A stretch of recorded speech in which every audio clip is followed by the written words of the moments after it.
All right, guys, we started yesterday's show talking about the resurgence of the New York Knickerbockers. Well, last night they won their third straight, beating the Jazz at home by 12.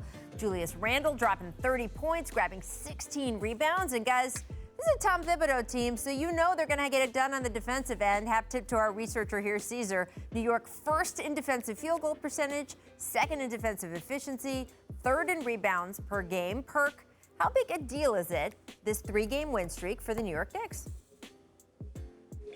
It's a huge deal. It's a huge deal. Like we haven't said anything good about the New York Knicks in so long, and now they're finally building the foundation. They got the ground level. Now they're about to lay the concrete. Sooner or later they're gonna be putting up the framework. But you look at guys like Julius Randle, he's feel comfortable. Tom Thibodeau is making him feel comfortable on the offensive end. You know what that goes to show me? That Tom Thibodeau, the time he was off in his 2 years, he reevaluated himself and he came back a different coach, because some of the plays that they're making and some of the freedom that they have on the offensive end, I never saw a Tom Thibodeau team have so much freedom, but I love it. But this team is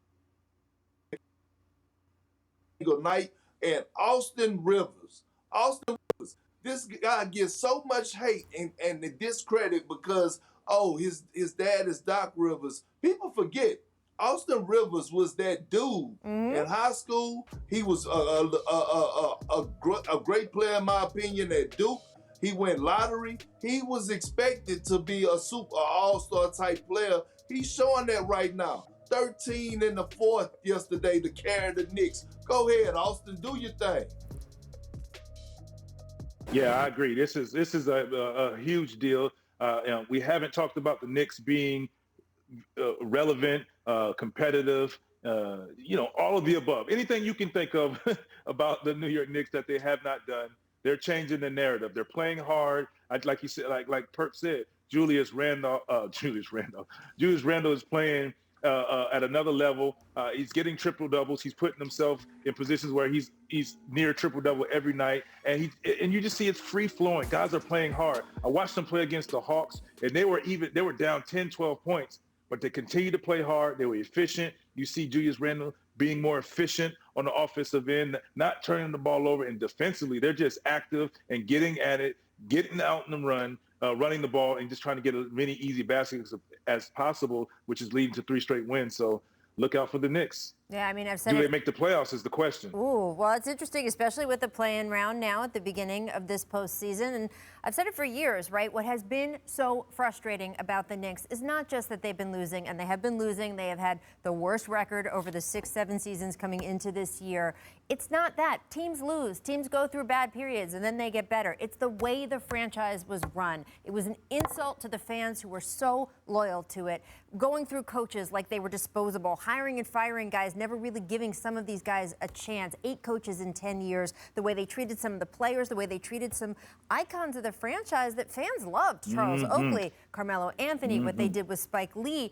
And you get the feeling that since March, right, since Leon Rose came in, there has been a significant culture change. Tom Thibodeau has been part of that culture change.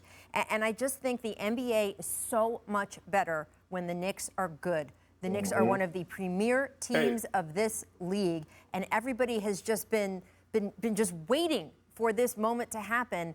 And it's not just that they're winning, guys, it's that they feel like they're doing things differently, and that it's just such a shift. Yes. It's such a change. Absolutely. And they're fortunate because regardless of the Knicks fans not being happy, they still are loyal to their New York Knicks. They still come out and support them regardless. And now you have something for them to, quote unquote, be proud of because they're playing good basketball. It's something, it's positive. You can say now, look, hey, we're going to be all right. We got a chance now, instead of saying, oh, here we go again. Yeah, absolutely. And now somebody go ahead. Somebody give me a fan because it's hot in this church because Rachel's speaking the gospel today. I lived in New York for almost 20 years. I think Knicks fans deserve better than they've been getting, and I am excited to see one of, again, the most loyal fan bases in the country get something that they can be proud of, and that, frankly, where the franchise is showing them the respect that it did not show them throughout much of the last 6 or 7 years. So let's hope that it continues.